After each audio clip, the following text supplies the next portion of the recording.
تفتكر لو واحد دخل الجيش واستلم بدلته وهرب يبقى موقفه القانوني ايه؟ هل في سن معين بعدها خلاص الدولة ما بتطلبوش ولا الموضوع ملوش سن معين؟ تعال نشوف.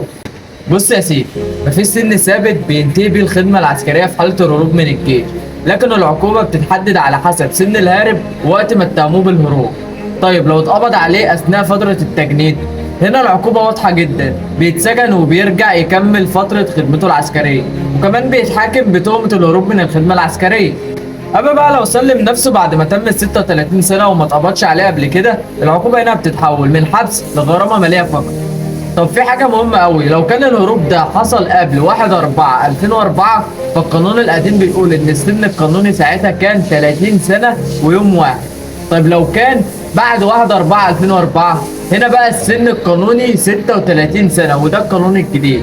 طيب لو عدى 45 سنة خلاص هنا العقوبة بتنتهي، بس لازم يروح يعمل تسوية لموقفه التجنيدي علشان ياخد الشهادة القانونية اللي بتثبت إنه انتهى موقفه التجنيدي. الخلاصة وببساطة، الهروب من الجيش مش نهاية الدنيا، كمان مش لعبة، القانون بيدي فرصة للتصحيح، بس الأفضل دايما تواجه الموقف قبل ما يفوت الأوان.